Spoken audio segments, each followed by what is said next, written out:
want to start off by saying most things don't come by accident.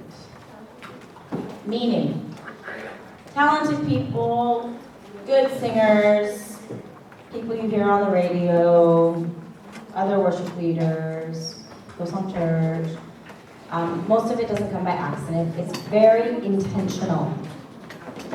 And so when something is intentional, it means work. What else has to go into something being intentional? Practice. What else? Planning. Time. Ooh, that's such a good one. Time. Anything else that goes into being intentional? Yeah. Teamwork, good, yeah. There's a lot. And so I've been singing since, I'll just share a little bit of my journey so that you kind of understand what's taken me to this place and how far I feel I have to go. And I hope it is something that you're not like, oh, this is so depressing, but that it will inspire you to always keep learning. So if you are a singer, how many of you here are singers? And straight up. Up. There's more of you than that. Singers, hands up. Okay, cool. So a lot of you, over half of you in here are singers. I started singing since I was little. I'm one of those kids that would be making songs up when we went on trips with the family, drove my parents crazy. They didn't really know I could sing. How nice. That's how good I was. Yeah. I loved it. I sung all the time. When I was 12, I went to this Alliance Church in Surrey. And there was a worship pastor there, and my grandma played the piano. And I was a part of the youth group, and one day I was auditioning to be a part of the youth choir. When this pastor said, I think you have potential. So he worked with me before the choir practice every single week for free. My first solo, I was like this, at the age of 12. Wanted to throw up. I've probably thrown up over more solos than anything else in my life. I've thrown up before I worship led. I have been in the bath many times. Like, I get sick. Now, much better now. Good, right? Good. Not going to throw up on you today. But my point is that I was 12. I had not a clue. I started singing. I was not awesome. I was okay, but I was not awesome. I kept singing. At the age of 15 or 16, I finally convinced my parents to let me take voice lessons because I was taking piano lessons, which was great. Love piano, glad I have it. But I wanted singing lessons. I had to wait till I was 16. I had singing lessons. A couple of years of singing lessons. I did all kinds of singing in school. Got a lead role in my musical, which was so much fun.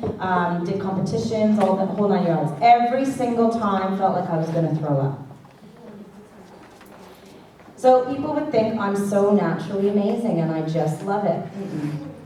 I studied, I worked hard, I cried a lot. I didn't get every solo, I didn't win every competition. Yeah, I won some, but not all of them. I sung in church from the age of 12 until now. This is probably the longest stint that I haven't actually been singing in church regularly, as I've just moved back. Literally my entire teenage and adult life. I don't think there's been longer than 6 months I haven't sung in a church. Crazy, right? Long time. But in that process, a few things happened. I realized when I went to Hillsong College, when I was 25, so I was a little bit of a diva. Okay, so I was very good by the time I graduated high school. I was the best in my class, best in my school. Won every award in school. I thought I was good. And I worked hard at it, okay? But still, then I went to Hillsong College and I realized, oh, guess what? There's lots of great singers in the world. And then my comparison came in and my self-confidence and basically it was a season where God just, I don't know, stripped it bare. I don't know how else to describe it. It was horrible. I didn't sing in Hillsong Church until my 3rd year there. No one even knew I could sing. That was powerful, humbling. I didn't lead worship there for all that time until my 3rd year. And then after that, I got basically I needed to start teaching, and I did take lessons when I was in my 20s as well. So I did take lessons all the way through, but sporadically, and then I got a job at the church running the vocal department, and I had to upskill quickly, and so I did. And I became a member of what's called speech level singing. It's an institution for teachers, for singing. It's awesome. And then I ended up teaching, and I love it. It's an absolute passion. But I say all of that to say, even now, I take lessons.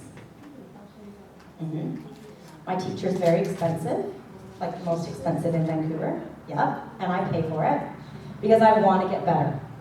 I want to constantly grow. And this isn't a guilt trip. This is just to explain that things don't happen just by accident. You have to be intentional. If you want to get better at your gift, being here is a great place to start. You showed up. Yay! That's being intentional. Asking for feedback is being intentional. Taking voice lessons is being intentional. Asking people for feedback, doing all of those things are all intentional things. But I share this with you to say I've been singing on stage or in a performance capacity since I was 12, and I still feel like I have so much to learn. It blows my mind. And I love that because it means I'm not bored, and it means I haven't arrived, and it means I haven't reached my peak of what a great singer can be. And so I just say all of that to you so that you don't feel like, man, I've got so far to go. Because we all have so far to go. And if you're starting at the beginning, cool. Great, we all had to start there. And if you're halfway, or if you're like, man, I've got all these goals and I hear this person in there so good, I'm just going to remind us of one thing this morning, because singing is a part of your body. It is your instrument, the only instrument that isn't a physical thing that you can just, hello, here's C, everybody, there's a C, And so therefore, it's vulnerable. It's amazing. I've taught piano for 15 years. I've taught singing for 5. And when I get a new singing student, it is a completely different experience than a new piano student. Because it's so vulnerable. Here's my voice, right? What if you hate it? What if I'm terrible, right? It's amazing. And so I know it's a vulnerable experience. But I'm just going to remind us from the onset of these 3 sessions. Comparison will kill you. Don't do it. Don't compare my voice to yours. Don't compare your voice to the person next to you. Every voice is unique and beautiful and God-given. And so the moment we try to sound like someone else or be like someone else, it is a downhill spiral and fast. I was teaching singers who were technically better than me. Honestly. But I was still able to teach them because I have a good ear, I can hear what they need to work on, but they were better singers than me. That's humbling. And you know what? I had to just go, hey, it's okay. My voice is my voice, my abilities are my abilities, and I'm going to get as good as I possibly can at them. But I'm not going to expect to be this girl Brittany over here who's like, and she was amazing at it. I mean, she was just like, unreal. And I'm all like, So we were different. Different is awesome. I don't want 15 of you sounding the same. I don't want any of you sounding like me. We have enough of me. I'm big enough for everybody, okay? Enough. We don't need another me. We need your voice operating at the best it can be. Cool? So please, the moment you feel that, I wish I was better, I wish I was like that person, why can't I just sing like Marlena? Why? Not that you want to sing like me, but if you did, then you've got to I'm not going to enter this game. I'm going to take where I'm at today and get better from here.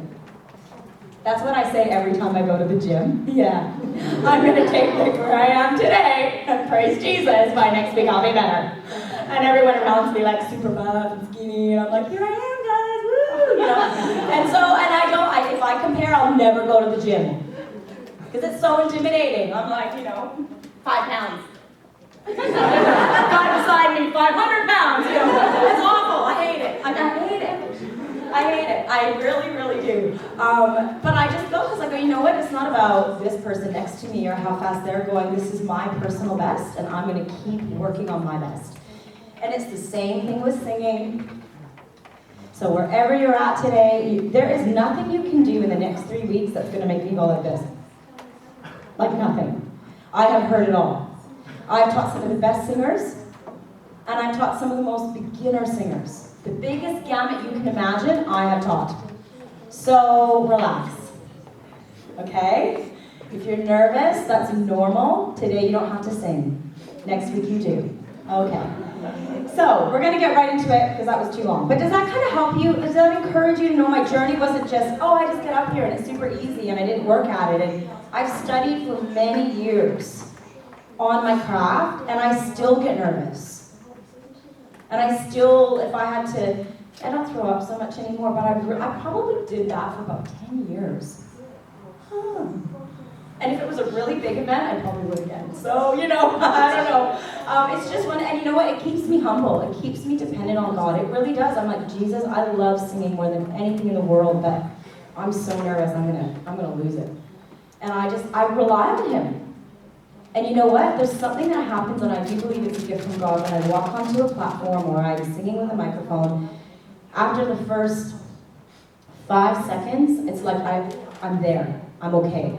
But getting me onto that platform, that's the nightmare, okay? So, and I persevered because I love it. So if you're one of those people that's like, I love it, but I'm so nervous, persevere. I'm here to tell you to persevere, because you can. And the more you do it, the easier it gets, just like anything else. Okay? Vocal anatomy. So the reason we're going to talk about vocal anatomy is you need to have an understanding of your voice. Because when I get into the technicalities, if you don't understand what's happening, it's going to be like this. Okay? So this is, some of the pictures aren't the nicest looking, but I need you to understand what vocal cords look like. Okay? So just, and we'll work through it. Okay. So, I actually don't have, I'm going to be working off the PowerPoint. I'm going to do this. Okay. Begin. Vocal cords, that's what they are. Yeah. Okay. So, these are vocal cords. They're actually this way. Okay? So, next slide. And that's them opening. So you see where it says true right vocal cord? Everybody see that? I'm just gonna... Yeah, right, true. See this? This. Vocal cords. Open. Yes? And then you've got the base of the tongue. All of this, outer muscles, okay? We want true right, true left. These are the false cords. We don't really use those. Next slide. Here's your larynx. Again. This is your larynx. This is where your vocal cords are. Can you see that? Yes. Okay, let me explain something.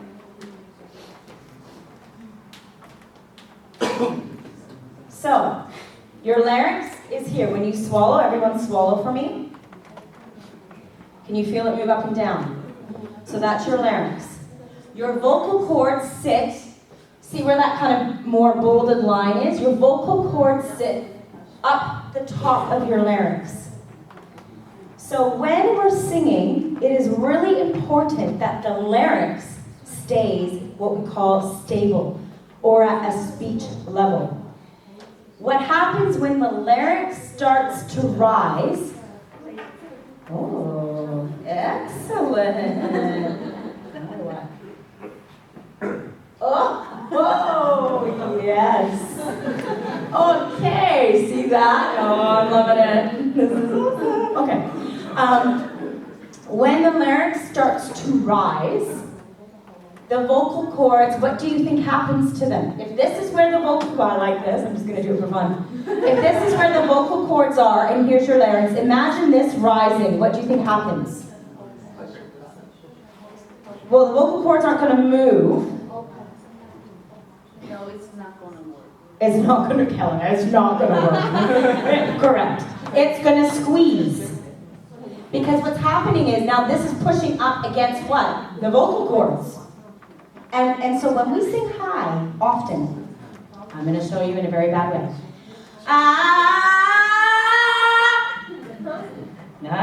We're just squeezing. My larynx is coming up. My vocal cords are like, stop, stop, stop. So A lot of the exercises I will be giving you over the next 2 weeks are going to be to stabilize the larynx. So, what happens is, I can sing a scale, I'll show you. I'm going to do a lot of just a demonstration so you understand. I'm going to sing a scale with my larynx stable, and I'm going to sing a scale with it not stable. Oh yeah. I'm going to know we're something into this day. Remember, it's very early in the morning. Be nice to me. Okay. Larynx stable. Gee, gee, gee, gee, gee, gee, gee, gee, gee, gee. Okay? Larynx unstable. Gee, gee, gee, gee, gee, gee, gee, gee, gee, gee. What did you hear besides prettiness? What did you hear? Squeezing. Yeah, what else did you hear? Sorry? Wavering, a little bit, yeah. Listen to the tone of my voice. Listen again. I'll do it first time without my larynx raised. Gee, gee, gee, gee, gee, gee, gee, gee, gee, gee. Here's with my larynx raised. Gee, gee, gee, gee, gee, gee, gee, gee, gee, gee, gee. And to be honest, it wasn't even that raised, but it was a little bit. First one is smoother. Smoother, but is my tone brighter in the second one? Yes, Much brighter. Is it nice to listen to? No. So, not only does it hurt, I didn't do the challenge. It's hard for me to actually demonstrate it wrong because I hate doing it. But when your larynx comes up, it squeezes the cords. It can create what we call a really bright, brassy, tinny sound, like Jesus, and it's that kind of like, you know, and you're like, oh, she's gonna die up there, okay? That's what we call a high larynx. Instead of, Jesus! Okay, my larynx is stable. Now I'm gonna give you tools to help you stabilize your larynx, because guess what? We don't naturally do it. When we get higher, we think, uh-oh, and we think, gotta go higher, squeeze, squeeze, squeeze, squeeze, squeeze. So that's what's actually happening. When you get that really tight feeling and your voice then breaks, why does your voice then crack? Now, does that make sense why it would then crack? Because there's nowhere for the cords to vibrate. So vocal folds vibrate like this. Okay? So if your larynx is coming up and squeezing, they can't vibrate, therefore they crack. When your voice cracks, yeah? No, not always that's the reason, but often it's because there's nowhere for the vibration to happen because you've squeezed so much, there's nothing left. Got it? Making sense? You don't know how to fix it yet. You're like, oh my gosh, do I do that? Oh my goodness. So there's your larynx. The rest of it, look, okay. So here, this is, I don't know if I have another diagram on this, so I'll just cover it now for a second, but we've got our palate here. So you've got a hard palate and a soft palate. So here's your mouth, and your hard palate is what we're going to use for the lower part of our voice. We're going to talk about that a bit later today. The hard palate is where the roof of your mouth, basically, like that top part is where it's hard. Put your tongue up on the hard part of the roof of your mouth. Can you feel how that's hard there and quite smooth? It's not like soft and gushy. When you get to the back, this is what we call the soft palate. We engage the soft palate as we get higher. So what we call a head voice. So hard palates, hard palate. Soft palate,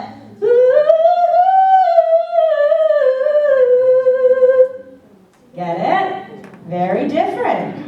If you don't raise this to get into your head voice, you will squeeze.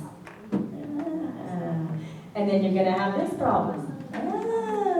Okay. So, great, next. Are we going okay? Okay. So there are two factors in making vocal tone. Now, vocal tone is what that's tone, okay? That's nothing. There you go. So excellent. So vocal cord vibration and resonance. So vibration, my vocal cords are vibrating. So basically the moment that air hits my vocal cords, what happens? Vibration. And then I have resonance. I love this so much. Resonance. So resonance, you've got basically these resonating chambers. Your mouth is a resonator. Everybody go, ah. Ah. Like you'd at the dentist. Yes. Okay, so that's a resonator. You also have resonators here in your nasal pharynx. So you've got resonators up in here. Everybody do that. Feel that? See the difference between and ah. You need both. When singers start to sound like Kermit the Frog, Jesus, that's where they're only using the nasal pharynx and not in an awesome way, okay? And if we only use our mouth, Jesus, we get that. Not good either. Balance of the two creates beautiful resonance. Next, vocal cord vibration. Okay. I'm only going through this because I think you need to understand what on earth's going on when you open your mouth and go, hi. Okay. Vocal cord vibration. Air exhaled from the lungs works with the vocal cords to create tone. All right? So here is a picture of literally what they look like. Gross, right? There they are. Those are your vocal cords. Next. Pitch. Pitch is the frequency of the vibration. That is what pitch is. So, the different frequency levels will allow you to sing lower and then higher. Different frequencies. That's what pitch is. The outer muscles are those just located around the larynx that have other functions. Now, this is really important. Most people, when they're singing, will use their head and their mouth and their to try to get pitch, okay?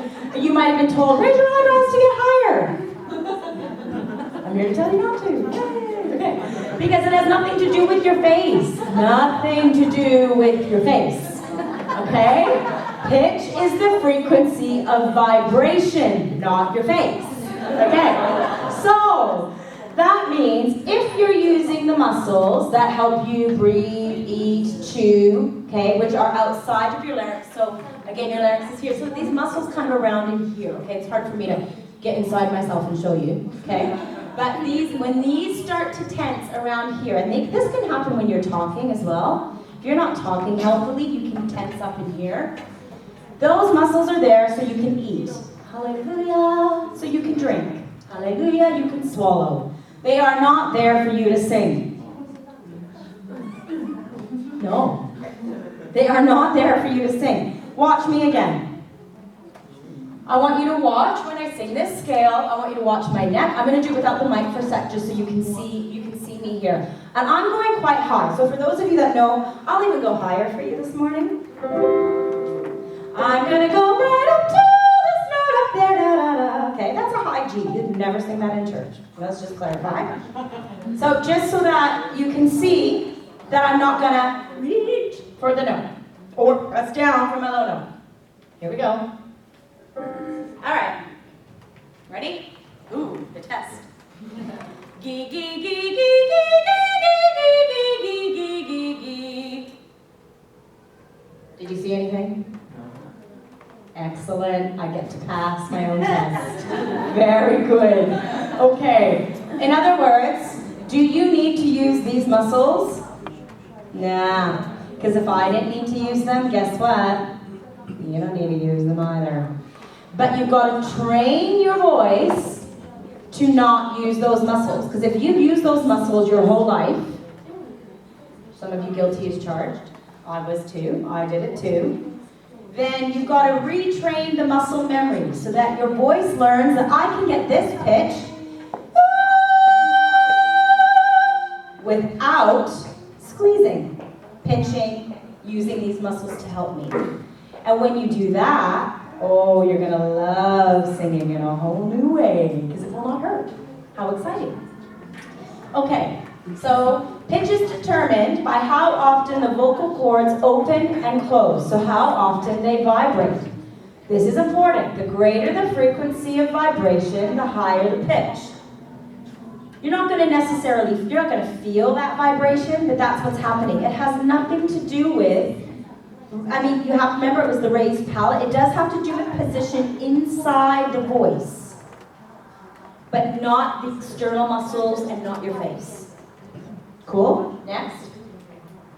Breathing. Oh, yes. I have a lot to say about this. Intensity is the force of vibration, creating degrees of sounds which are dynamics.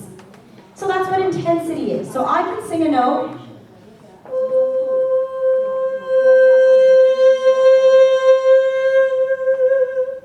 See how I'm just changing my intensity?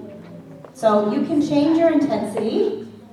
It's the force of vibration. It's determined by the force of air released by your vocal cords, which is determined by how long your vocal cords can hold back the pressure before they blow open. Here's the thing. We all know we need to use our diaphragm when we sing, correct? Right? So you need to use your diaphragm. We will talk about this in a little bit. You need to use your diaphragm. And here's the important thing to know. Your vocal cords can only handle a very small amount of air. Okay? So if you think, I can't hit that note, I'll breathe better. More air is not going to help you. It's going to create this. Breathy, weak. Yeah, don't want it. So what happens is, the diaphragm is like your tank, your reservoir, and your job as a singer, this is the hardest part about breathing. It's not getting the air. Most people focus, make sure you breathe from your diaphragm, and everyone's, okay, I'm breathing from my diaphragm. The moment you let out a note, most of you, probably, I'm assuming, because I've done this enough times to know this is the usual, let go. So your diaphragm is no longer working, you've just gone, so I'll take my ridiculous amount of breath that I don't even need to sing this note, but I'll do it just to exaggerate.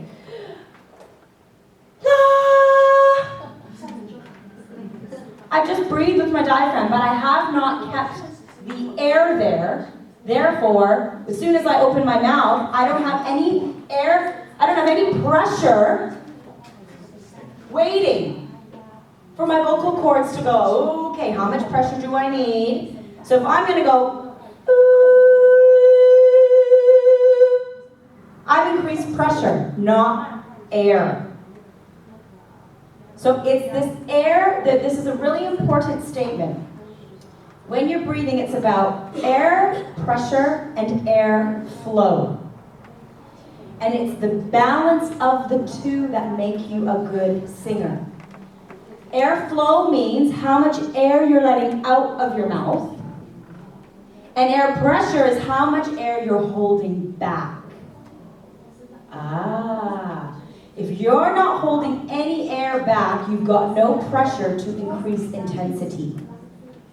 Which means when you're singing, your diaphragm is a dome, okay?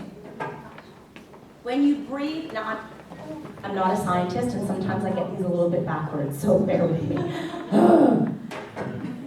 Dome, okay? So you're gonna, when you breathe in, the diaphragm basically expands. Your rib cage, it all expands.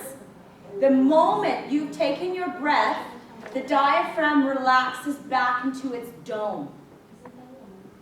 So the actual use of the diaphragm is not in, when you're breathing, it's when you breathe in. That's the time that the diaphragm expands. The moment you've taken in your breath, it's already relaxing. Your diaphragm is going back to its relaxed state. Your job as a singer is that you want to make sure that that relaxation doesn't collapse. So when you breathe in, it expands. And then your job as a singer is that you don't want it to just completely dissipate. Which is what people do. They'll take the breath in the right way. My diaphragm expands. And then the moment I sing something, my diaphragm collapses. And I wonder why I have no power and why I get tired. So the singer's job is actually to control the release of the air. Oh, which is the air pressure. So if I'm going to sing a note, that's me with my diaphragm collapsed. Listen again. I took my breath, more than I need. And I just let it go. Can you see my stomach? Can you see how that worked?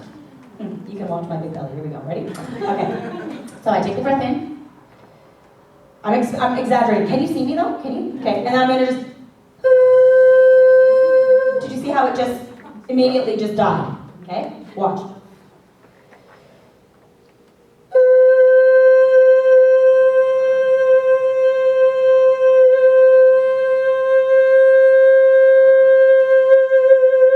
I could have kept going. But can you see how it didn't just die? But I didn't get more air, I didn't push, I didn't squeeze.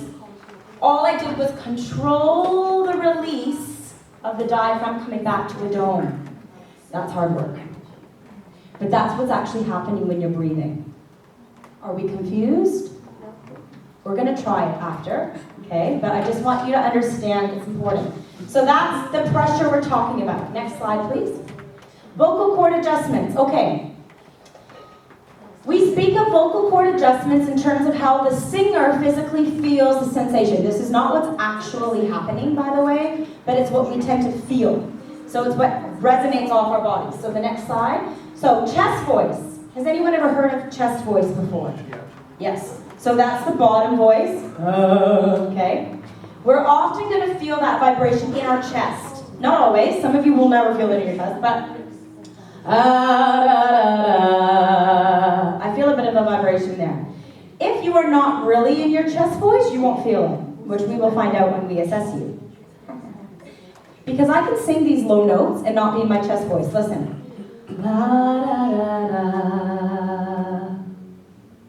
See? Very pretty, but I'm not in my chest voice.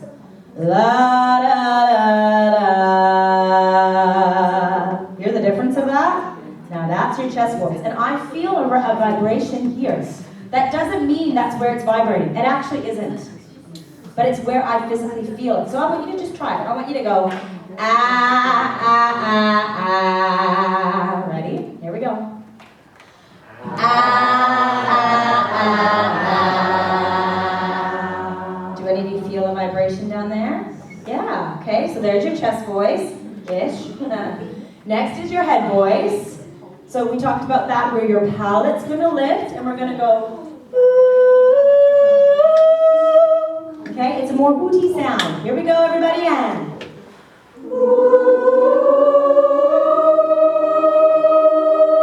now can you feel the difference between that voice and the chest voice? Like a lot, right? Uh-huh. So that kind of feels more heady, doesn't it? Kind of feel like the vibration sometimes coming over here.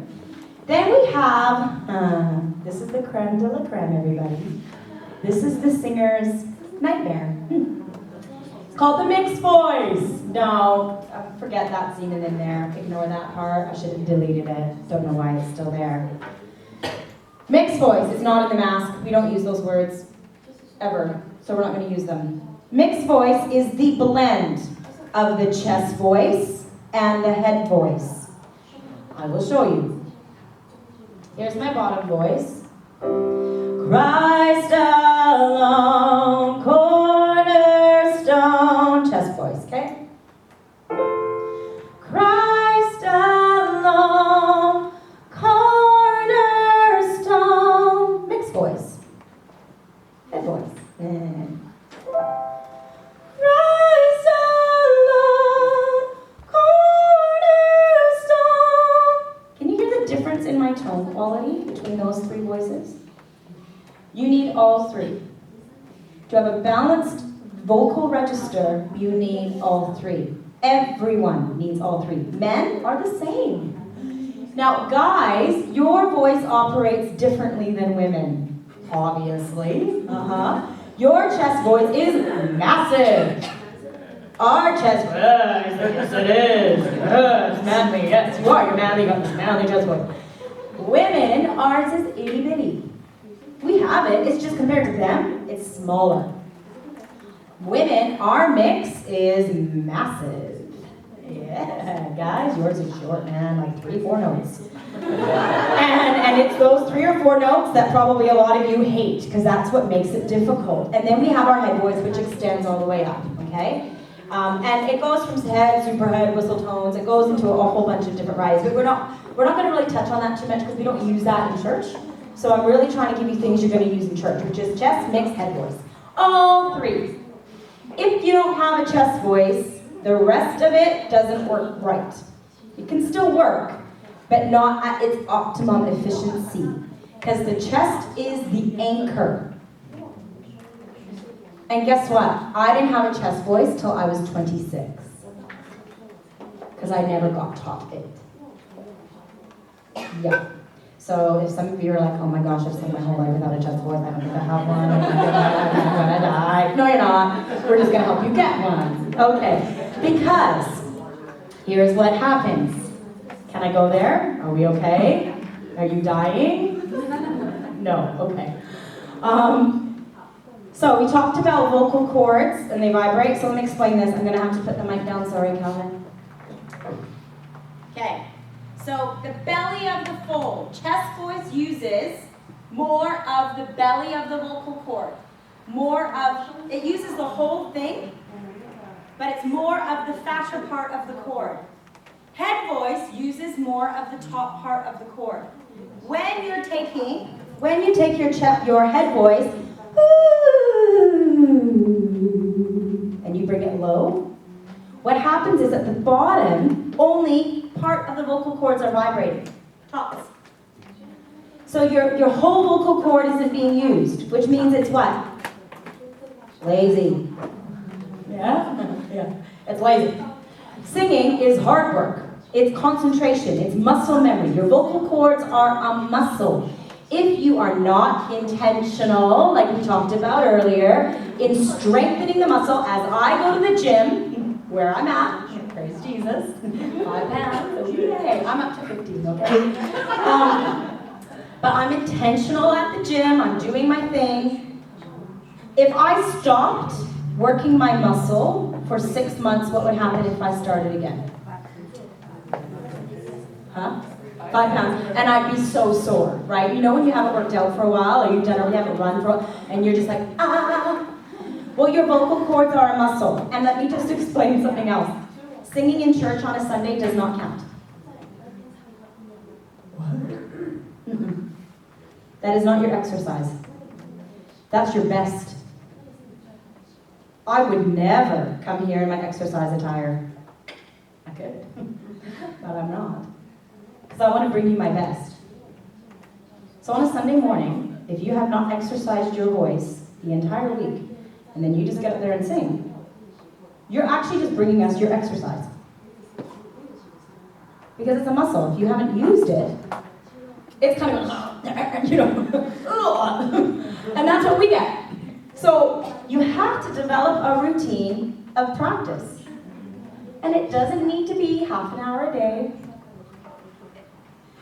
And it can even be in your car. Yeah. It can be in your shower. Woo! But it can't just be, I'm never going to use my voice and sing. And guess what else? Just singing also doesn't do much.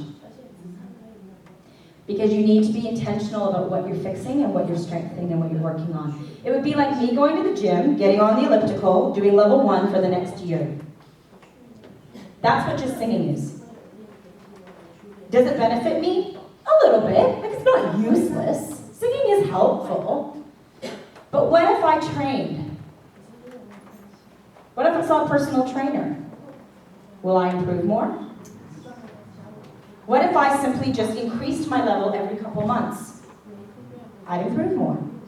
So if you have some tools in your toolbox that you can use to actually help strengthen your voice in the areas it's weak, what will happen? The muscles, the vocal cords, which are muscles, will strengthen and improve. And then in a year's time, oh, something's happening. I can sing these notes so much easier than I could last year.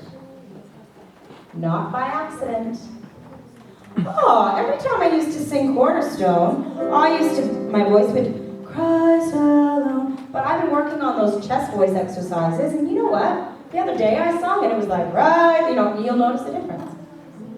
I can't tell you how many times I have had what we call beginner singers improve drastically by implementing a little bit of practice on the right thing. So it's not just going and going, I'm just going to do scales, whatever I want. No. You need to know what to do. If I go to the gym and I'm just like, I don't know what to do, I'll just, 5 pounds all the time. That's not going to help me. I need to know what to do. So that's why I'm here. Yay. Okay? So mixed voice is the blend of the two, which makes it difficult. Because when you've got a blend two, it changes as you go up. So for example,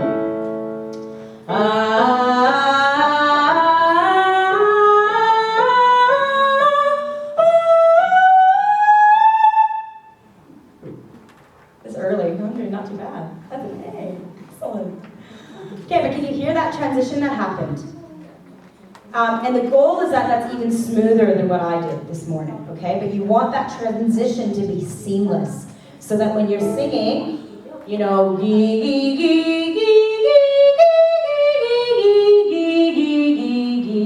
there's no gaps in the voice. There's no pockets where you're going Some of you know what I'm talking about? Yeah. Or and it's pulling and you're using the wrong muscles. So the mixed voice is what we're going to spend some time on because it's the hardest. Next. Resonance. We talked about this already. Next. The process of the change in tone as it leaves your cords and exits your mouth. So resonance, once the vibration happens here, then the resonance comes through immediate. Mouth resonance, nose resonance. And it's there to help you. So, if I sing something like, ooh, with very little resonance, ooh, what it does is it creates more tone without you needing to push for it. So it's a really important factor, and it makes your voice unique, resonance. Resonance is what makes your voice you. Next. They act as a guide. Resonance acts as a guide for you. Because if you're not in the right space, you're going to feel it and hear it. La la la la la la la la. I have to feel that shift of resonance because it changes as you get higher. Where you feel the resonance shifts. Remember, we have hard palate, soft palate. So all of these are sensations you're going to need to feel and change and adjust. So there you go. Next. Okay, unhealthy cords. These are nodules. Do you see these little kind of bumps? So they're kind of like a callus on your vocal cord. And what happens is, we won't bother watching this video, but you can see it here too. This is like a polyp. What happens is the vocal cords, when they get a callus on it, is they can't vibrate, right? Freely, so you get the air that flows. Why does air come out? More air come out because the vocal cords aren't able to fully close. And that happens from misuse of your voice. When you're using the wrong muscles for an extended period of time, you can develop nodules. And it's really important that you take care of your voice. So when I say to you, really important you're not straining. Really important that you're singing healthily. Really important that you have chest, mixed, head voice, and it's well balanced. It's because I've seen this happen to amazing singers over and over again. I'll let you in on a secret. It's not a secret, but Joel Houston. Everyone knows Joel Houston? Got severe nodules. Severe. Had to get hospitalized in New York, went to the best surgeon there to get them removed. Your voice, you have a risk if you get them removed, your voice will never be the same. And you know what? I could hear it years ago, because that's what I do, right? I teach. And I could hear it. We were at a conference and he was leading worship and I could hear it. Something's wrong. But he kept singing on it, and then they got severe. And once you operate on them, you can, so I got the beginning. I caught them early, or I was teaching way too much. And I was speaking incorrectly, so mine wasn't even from my singing, it could be from your speaking. And one day, a person who's not even a vocal coach came up to me and said, "You're in trouble, you need to see a doctor." And I was like, I am not in trouble, I am fine, thank you, right? But I thought, oh, better go. Because my voice was not recovering. Like, you know how your voice can sometimes get tired, but then it heals? But it wasn't, it was constantly tired, constantly raspy, constantly fatigued. So I went to see an ears, nose, and throat specialist, and sure enough, I caught it so early. It was just the start.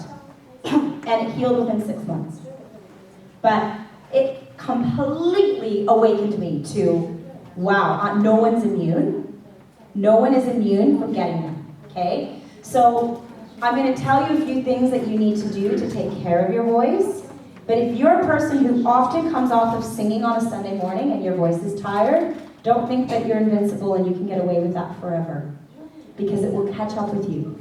And I don't say that to freak you out, I just say that for you to understand the importance of taking care of your instrument. Because over time, these don't develop overnight. It's a muscular memory, it's a muscular action that you continue to do that then creates a tension on the voice. Does that make sense?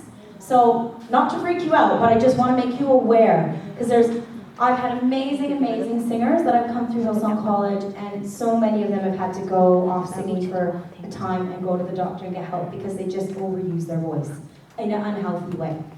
All right, next. So we got nodules, which we showed you. The next one is called polyps, which is very similar. Chronic cough. Another thing, coughing really fatigues your voice. So if you have chronic cough, you need to actually go to the doctor. If you're a person who coughs a lot, but even if you've had a season of allergies or things like that and your voice is you're coughing a lot, you need to rest it. Singing through sickness is never a good idea. I'm not talking a sniffle, so all of you are like, oh, I can't sing on Sunday, sorry. No. Okay, know the difference between I'm sick and I have a cough and my voice is tired. You need to rest it, because that's another way you can injure it. Hoarseness. If you're always hoarse, again, I would see a doctor. If you're a person your voice gets lost a lot, you're feeling like you're raspy a lot, you need to see a doctor. Reflux, so that's where acid reflux, where you can feel it come up like it burns here. That can actually cause nodules, because the acid's coming up into your vocal tract, and it can actually create vocal problems. So if you're a person who has a lot of heartburn, I would again see a doctor, see what medication you can. It actually affects your voice. I never knew that years ago, that acid reflux can actually really affect you as a singer. And then voice misuse. So voice misuse would be, I'm yelling a lot. Okay, I stay up late talking. I'm in loud restaurants. That's my thing. Honestly, I go out for dinner with friends. The music is so loud, and I'm not being I'm still young. I'm cool people, I'm cool. But sometimes I leave a restaurant and I'm like, oh. And here's the thing, guys. I don't have the luxury that a person who's not a singer has. They leave a restaurant, they don't care if their voice is tired, they're not using it every day. I use it every day. So I have to be more careful with my gift, because it is what I do, and it is what you do. So be careful of this. Large, loud rooms, those kind of things. That's fine. So here's some things you can do. Warm up and warm down. Oh, we're going to talk about that today. You'll always need to warm up your voice. Even if it's 5 minutes. Honestly, you need 15. But I didn't even do 15 today. But I should have, and I will pay for it because I didn't. Drink lots of water. Lots. Like water. If you have coffee then also makes you more dehydrated. And your vocal cords need water earlier, ideally. So it takes about 4 hours for them to hydrate. So if you're like, I'm just going to drink a lot of water before I sing, might not help you. Drink some, because it doesn't help. But water is so good for your body in every way. But as a singer, you need to drink a lot of water. It protects your voice. I talked about this already. Don't perform when you're sick. Rest before and after performances. Celine Dion, great singer. She's probably one of the best singers who's done the longevity of being a singer for so many years. She wouldn't talk on the days of her performance. She would write everything down. Like, she was so pedantic. She had humidifiers in her rooms. But her reason was because your voice has a limitation. It doesn't matter how great you are. You're limited. You're just like you are in any other area. You're limited. You're tired. We need sleep. Our bodies are not invincible. And I was talking to my vocal coach last week, and I just said, I've noticed such a difference now that I've come home and I'm teaching half what I used to teach. Because when I was in Sydney, I was teaching 60 hours a week. And I did that for 1 year, and my voice paid for it. And I said, it's amazing at what I can do now. that I couldn't do last year because my voice was just always tired. It's not sustainable. And I would have hurt myself if I would have continued doing that. Know when to stop talking or singing. And so get help sooner than later. So if you're always hoarse, if you notice a loss of vocal range, if you notice your voice is always breathy, that's what lack of cord closure means. Lack of cord closure is when I always sing. Now sometimes that's just because your cords are lazy. We talked about them being muscles. If they're not vibrating with the right technique, and there's a gap, so the air kind of shifts through. If the air kind of seeps through and you always get this kind of, here I am to worship, here I am to bow down. Hear that breath? That's not bad to do stylistically. Like if I want to create a nice, beautiful moment, I can use that. But if that's all my voice will do, it's either because your vocal cords are they're just lazy and they need a big kick up the butt, and we need to give you exercises to strengthen them, or it's because your voice is tired and there's potentially a problem there. So if you notice that, I can't sing, here I am to worship, and I can't get that tone, it's always breathy, even after you've had a bit of instruction or lessons, then that's something I would look into. And don't panic if it's 1 week of a sore throat, but I'm talking like a month, 6 weeks, 8 weeks. I'm tired all the time. Like it might recover for 1 day. Like for me, it would recover for 1 day and then it get tired again really quickly. Those kind of things. So any questions about, that was kind of a really quick, but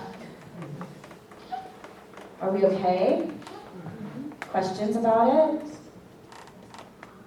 Is it a lot to take in, or did I explain it okay? Yeah? Okay.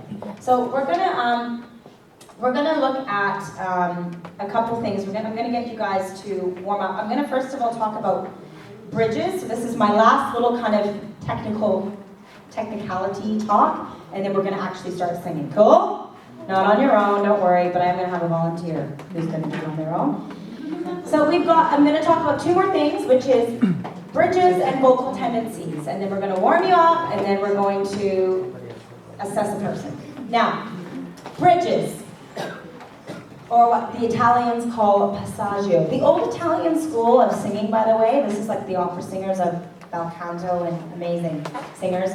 Nowadays, you just do everything produced, and you use autocorrect pitch and stuff, and it drives me nuts. Because there's such a beauty in a naturally trained voice. It's incredible. But the Italian singers would study 12 years before they performed. So those of you that are like, I've had lessons for 6 months and I'm just not good enough. Too bad. Keep going. 12 years! 12 years before they were allowed to be on the concert hall. So patience, my friends. Patience. I tell myself this too. Patience! We will be amazing singers. It just takes time. So, bridges. So you know how I was saying men and women are different in their bridges, in our voices? This is a guide. This is not Bible. We have a rule with the passaggio or the bridge. Okay, here's the rule. Really important. You may bridge early, never late. What does she mean?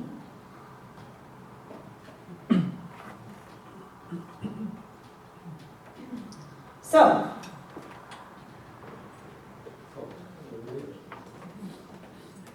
oh, you're typing it. Oh, good. I was like, I didn't write that. I'm sure I didn't. Okay, actually, I think it's 4. Is it 4, Helen, if it's above middle C? Is that 4, A flat 4? I can't remember. It might be 4 or 5. I think it's 4. I think it's C3 and then A flat 4. I think it's C3. A flat 4. Yeah, A flat 4. Okay, so for women, here's the deal. Women, here's your chest voice range, roughly. Okay, from G3 to A flat 4. Now I can go lower. So it doesn't mean you can't go lower. But G, typically, la da da da da da da da, la da da da da, chest voice. Okay, cool?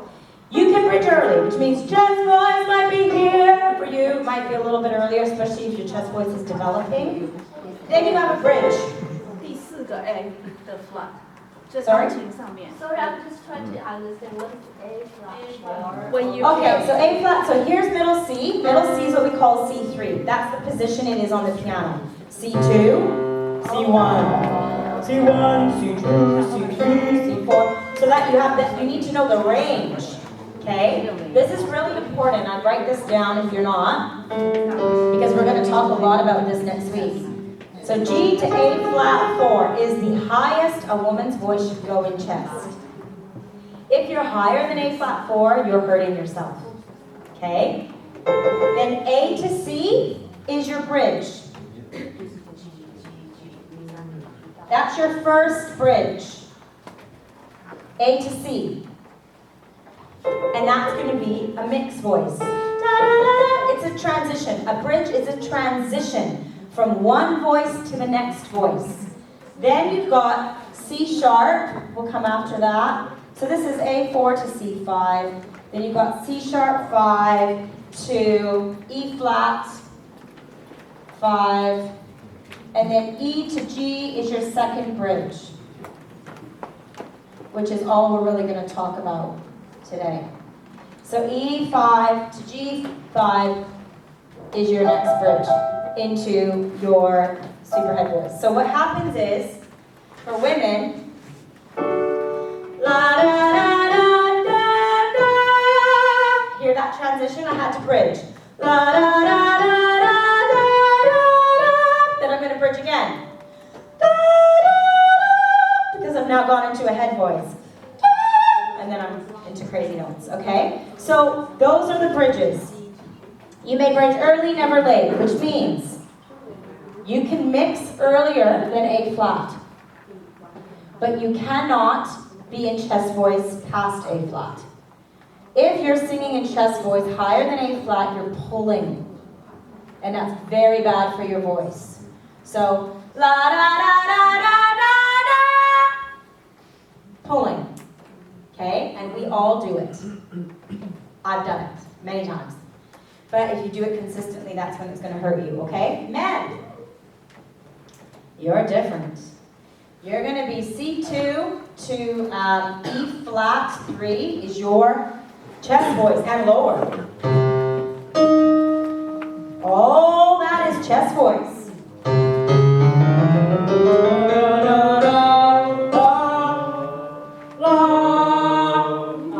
That's chest voice. Unless you're a bass, which I will assess when I hear you. Then you have E to G is your bridge. E to G is your first bridge, and that's really E3, yes, short, isn't it, compared to the women? And then A flat to on is, we won't really go into that, but that's head voice for guys, okay? So then that's, very high. Forget it. Or falsetto. Now, falsetto is a not connected voice. So all of these notes are connected. If you hear me sing it, la da da da da da, a falsetto voice would be la da da da da da. Hear how that's really breathy? That's falsetto. For a guy, falsetto is different, but it's still not connected. Do you need me to stop? No? Okay. So it means that for men, chest voice, then you've got your mix, which is in your first bridge, which is here, E to G. And then you go into head voice from A flat up. And then at some point you would go into falsetto. But the goal is that it's all a connected voice. So you don't get these gaps, these breathy pockets. Does anyone know what I mean by like breathy pockets, where it's like voice disappears? Yes, okay. So, the other thing, so that's bridges. There was something else I was going to touch on. Oh, voice tendencies. So we have 3 types of vocal tendencies, which you're going to hear when we do the assessment.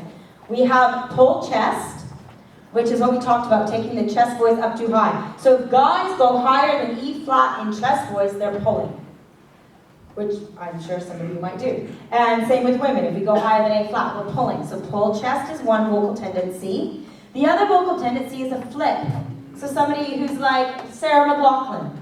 In the arms of an angel, far away from you. Okay, that's a flip. A flip is where the voice all of a sudden will just kind of cut out. So it's like, you know, Jesus. That's a flip voice. Okay? So it's like there's nothing that's, no power from the bottom is helping you connect to the top. It just disappears. So the vocal cords do this. Connect, connect, connect, connect, stop. It's like they just blow apart. In a pulled chest, they're like, squeeze, and they don't relax. Okay, so they're opposite. Flip, the voice just kind of gives up. In a chest voice, the voice doesn't release enough pressure. So it's pulling and it's gonna sound like you're gonna crack. Then the other voice type is a no chest. That's a person who doesn't have that bottom voice and they bring their mixed voice to the bottom. La, la, la, la, la, la. In any voice lesson I've ever given, people fall into one of those three categories.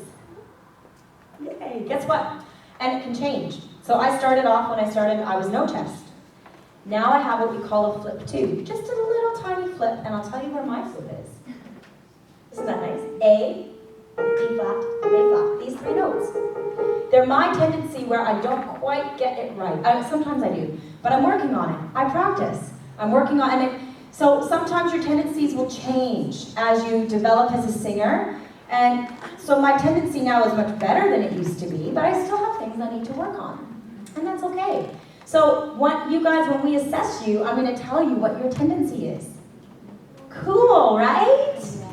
So you'll go, you're a flip, and we're all going to go, woohoo! And then I'm going to tell you how to fix it. Yeah! Which is awesome, because that's why you're here, to get better. So, and that has to do with, a lot of this has to do with the bridges. So I wanted just to tell you this because it will make more sense when we do the vocal assessments next week. I'll be pointing it out to you where, oh, look at that person flipped at their first bridge. Ah, yeah. Because it's a transition. Remember, a bridge is a transition. Pavarotti looked at it this way. He did a figure 8 diagram. And he said a bridge is where you've got to narrow the voice so that it can then expand again. So if you imagine you're in chest voice here, then the voice opens up again. So there's a narrowing and then an opening because it's a passaggio. You've got to navigate these transitions in the vocal cords. Cool, huh? But it's tricky. I can spend years with a singer. I've had singers. I have a few singers now that I've taught. I still have students in Sydney when we do Skype lessons. And we're still working on the first bridge. They're way better singers, but this is still the part that's tricky. It's the part that gets them kind of caught. If they're going to get stuck, that's where they're going to get stuck. And it's, guess what? That's still the part I'm working on. Yay! But I've improved. So you'll improve. It's exciting. So vocal warm-ups. Here we go. We're going to teach you bubbles. Bubbles are what we're going to do today for our vocal warm-up. Have any of you ever bubbled before like this? Nah, cool.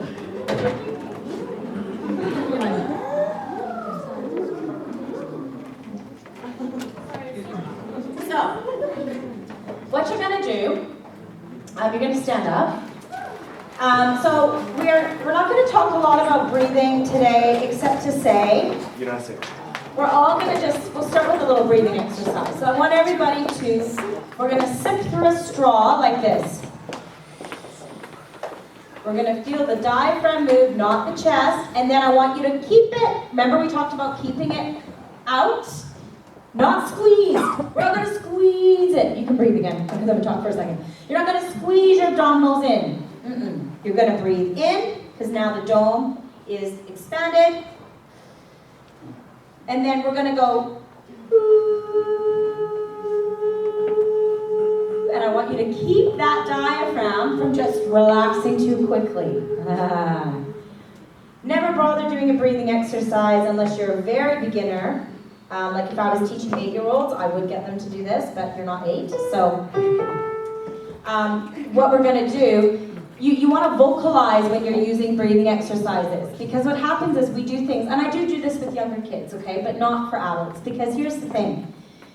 When you're singing, you're always, like when you're breathing, you're always singing. Like they're interconnected. So why are you going to practice lots of exercises where you're not singing and you're going to balance your breathing?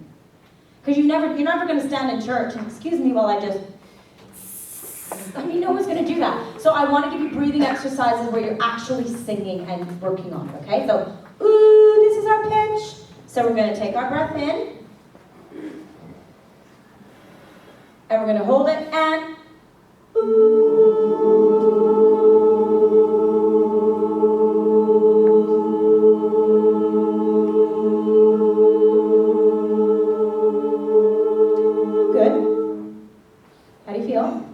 like you're going to pass out? We're going to try it. But can you see? Some of you are like, oh, let go. Oh, let go, darn. Okay, that's something you can work on. Is you don't want the diaphragm to just go, oh, we're done. Okay, let's try again. Breathe in. And hold.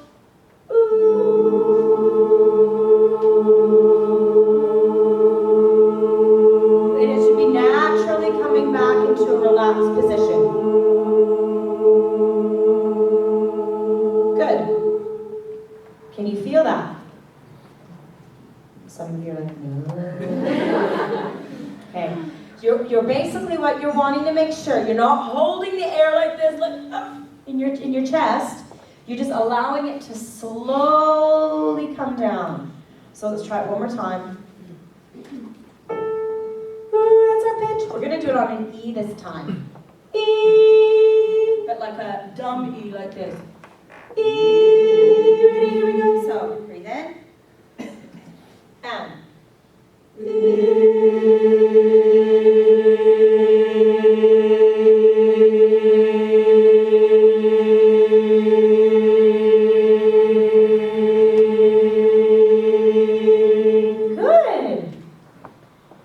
Hard work, yeah? Okay, but that's one little breathing exercise you can do to help you control the release of the diaphragm so you're not letting it go too quickly.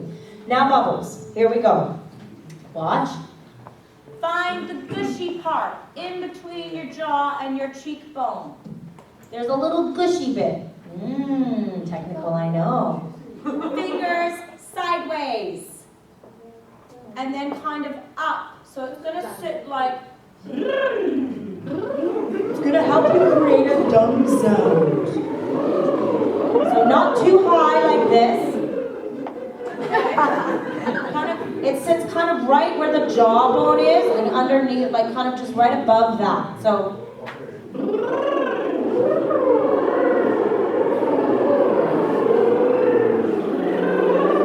Good. Okay, good. Now, here's your scale.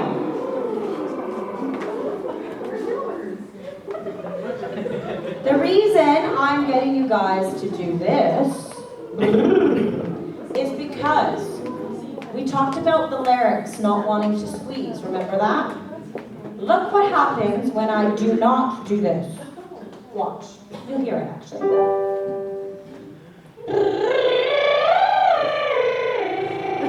Okay?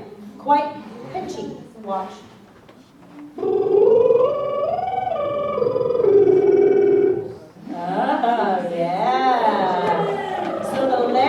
Isn't going to come up as much because this helps us, listen up, create a narrow posture. When we sing, we don't want to go wide because wide helps the larynx rise. We want to go long. So this creates a narrow posture. So we're going to start lower. And we're going to go, I'm just using one hand because I'm playing the piano. So we're going to go. And as you get higher, we're going to get hootier, like an owl. Woo! And for now, we want a dumb sound. Everybody say Scooby-Doo. Scooby-Doo. Scooby-Doo. Scooby-Doo. Fantastic. Here we go.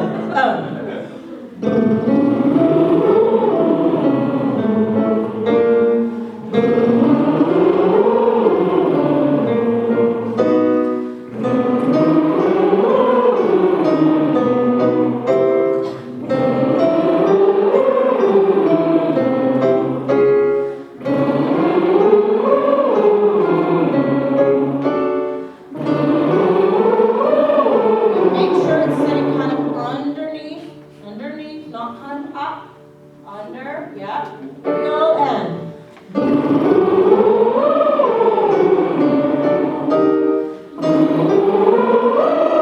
Get moody as you get higher.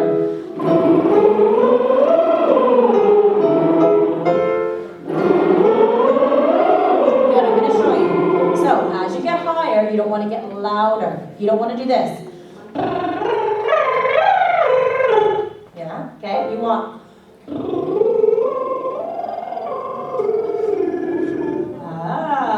So the volume is the same. Don't push the top note. Let it come to you. This is all about those muscles that you're not supposed to use, remember? Here we go, and. Excellent.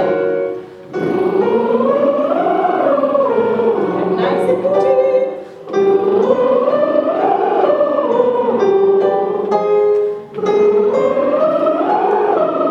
One more up, and then we're going to come down. Really hooty.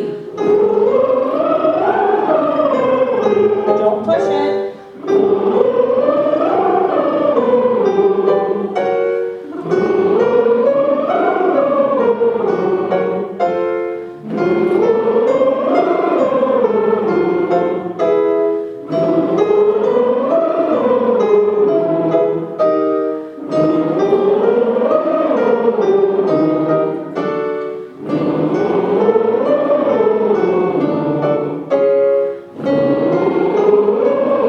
Over to the lower chest voice here.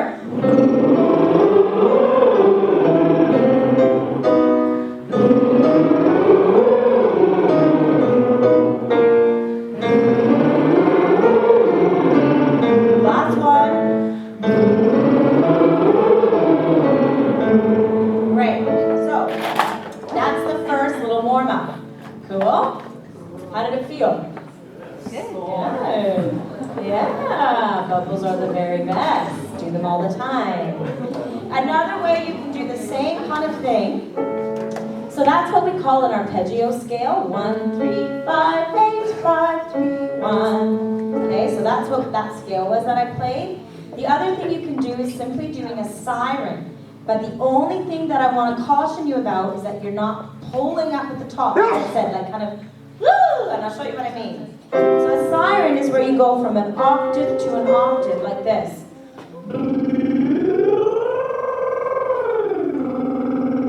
And you slide. You don't just go like this. Okay, you slide. But please don't do this. Okay? The moment you feel this larynx coming up and a squeezing, you need to go dumber, Scooby-Doo, and hootier, Woo, like this. I sound like I'm underwater, don't I? I know. So let's just try a couple of these. So we're going to start low. Make sure you're doing this.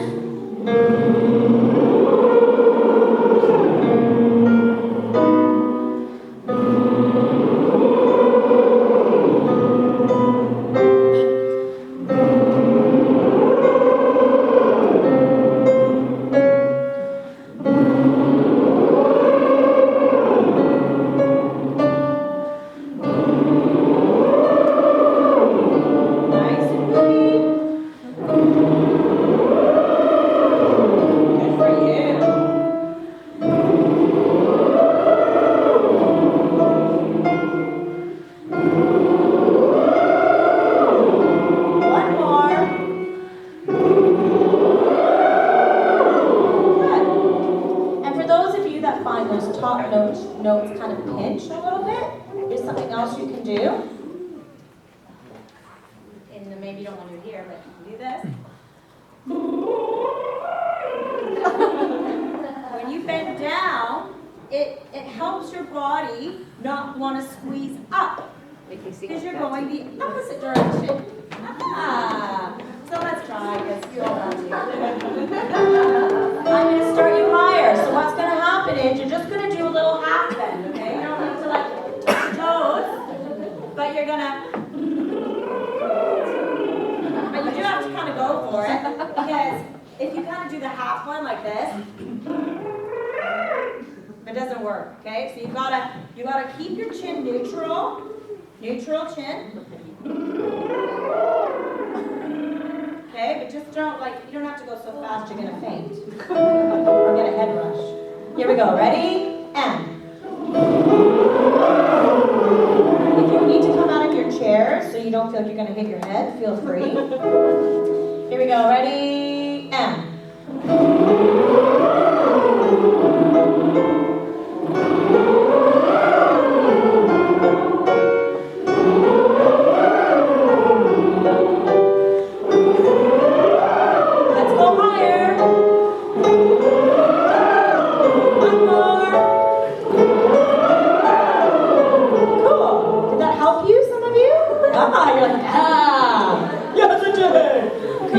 because that's going to help, and you don't need to do those, that you can sit down for a second. You don't need to do that for the lower notes, but the moment you feel that your larynx is rising, or the moment you feel like it's squeezing, or any of these muscles are not quite right, bend. Because you're having to retrain the muscles that have wanted to get involved. Okay, these ones that are like, I want to get involved. You're like, no! You have to retrain them. And just doing something over and over again the same way isn't going to retrain them. So bending over tricks your brain. Yeah. To make it actually cooperate with what you're wanting it to do. Okay? So that's another little tip. So those are warm-ups. It's a very short little, look, that's a warm-up. But to be honest, there's a couple other ones you can do. Like there's one, I'll maybe give you one more. So it's basically, you can hum, like you can go, so that'll be the last one I give you today. But warm-up should be about 10 minutes. I do those bubble scales 2 or 3 times. So you know how I took you through that scale and up the octaves and down? Imagine doing that 3 times in a row. Now if that's new to you and you're like, you feel a bit faint and like, that it gets better, okay, like anything. I can bubble for 15 minutes and not feel faint. Because I've created a stamina. Plus you learn how much air you actually need. So some of you do this. You take a big breath. You need so little air for a bubble. Just. But you want to make sure that your bubble isn't breathy. Okay, so you want not. Okay, so that's something to keep in mind when you're bubbling as well. I'm going to actually, next week, what I might even do is get us all in a circle, and I'm going to actually walk by as we do the bubbles, because we're all going to do them next week, so I can just hear and tweak it as we go, okay? So practice them this week, because I'm going to hear them. Yeah. Because there is a good way to do a bubble and a bad way, okay? You can't really hurt yourself too much, but I do want to make sure you're using it to its greatest potential. So practice the bubbles, and then humming is the other one you can do. But so, and what you want to do is you want to create like a hum. Can you go hum?